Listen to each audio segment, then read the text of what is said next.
the technology that wasn't worth stealing.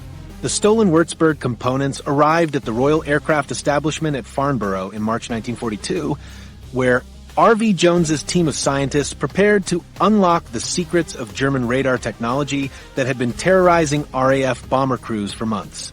The jagged metal fragments and electronic modules that Cox had hacked apart under enemy fire represented the first intact German radar equipment to reach British hands for detailed analysis. Jones assembled his most experienced radar specialists for the examination, expecting to discover advanced German engineering that would explain the devastating effectiveness of enemy air defenses. The analysis revealed a shocking truth that nobody had anticipated during the planning phases of Operation Biting. German radar technology was actually inferior to British systems in several critical areas, contradicting intelligence assessments that had portrayed German equipment as technologically superior. The Würzburg components showed competent engineering and effective operational capabilities, but they lacked the advanced features that British scientists had developed for their own radar systems.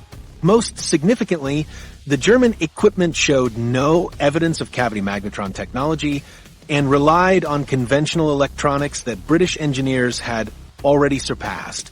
The cavity magnetron represented a revolutionary breakthrough in radar development that allowed production of much shorter wavelengths with dramatically improved accuracy and resolution.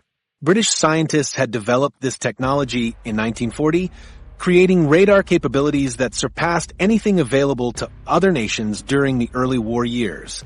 The German equipment's reliance on conventional techniques indicated that German radar development had followed different technical paths that produced effective but ultimately limited capabilities.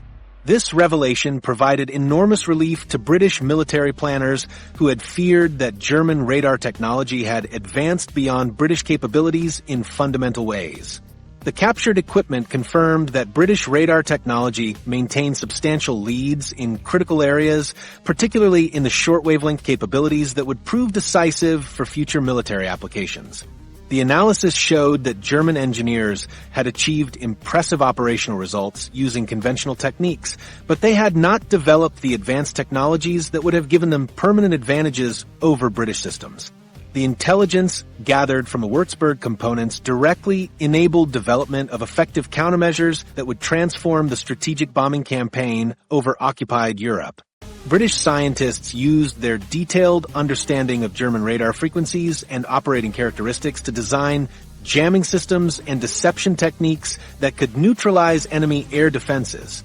The most important countermeasure to emerge from this analysis was a deceptively simple system called window, consisting of aluminum foil strips cut to precise lengths that matched German radar wavelengths.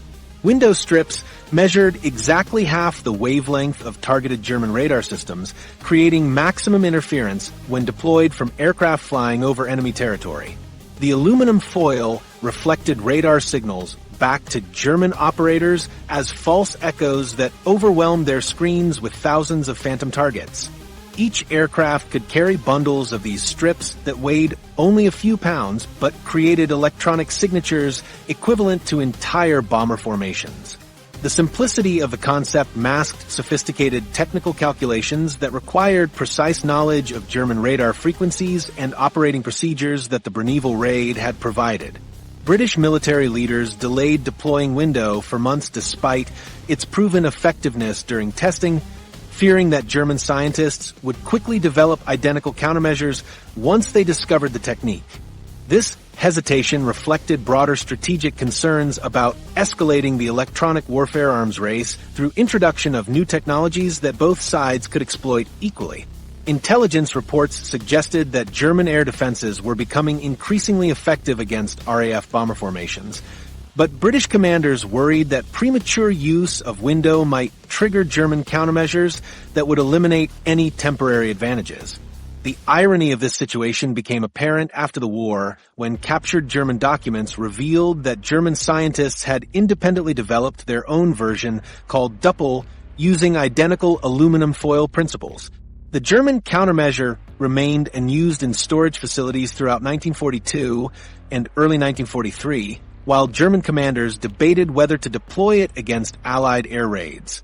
Both sides possessed the same technology and hesitated to use it for identical reasons, creating a strange stalemate where effective countermeasures remained unused while aircrews died from problems that could have been solved immediately. The devastating effectiveness of Window finally became apparent during Operation Gemara, the July 1943 firebombing campaign against Hamburg that demonstrated the countermeasures' potential to transform strategic bombing operations. RAF bombers deployed Window during their approach to Hamburg, successfully blinding German radar arrays and confusing ground controllers who had never encountered such comprehensive electronic interference. The aluminum foil strips created thousands of false targets that overwhelmed German defensive systems, allowing British aircraft to penetrate heavily defended airspace with minimal losses. The Hamburg raids achieved destruction levels that exceeded anything previously accomplished during the strategic bombing campaign, with approximately 37,000 civilian deaths resulting from the firestorm that consumed vast areas of the city.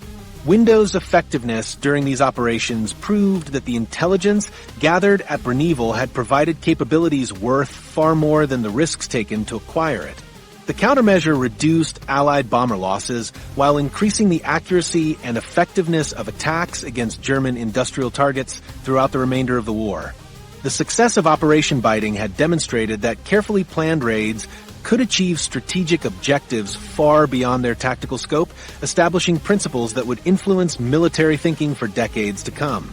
The Bruneval raid remains required study material at modern special operations training centers worldwide, where instructors analyze the mission as a textbook example of achieving strategic objectives through precision raiding.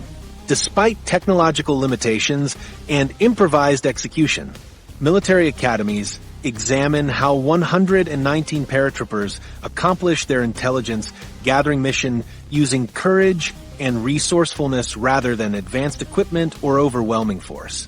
The raid's tactical success created dangerous overconfidence in airborne operations that contributed directly to the catastrophic failure of Operation Market Garden in September 1944, where British paratroopers were scattered across the Netherlands in an operation that ignored lessons about coordination and drop accuracy learned during earlier airborne disasters. Modern technology cannot replicate the individual courage that drove Charlie Cox to dismantle German radar equipment under machine gun fire. Operation Biting's dual legacy endures. The technological intelligence that transformed electronic warfare through window countermeasures and the institutional lessons about airborne operations that military planners continue studying today.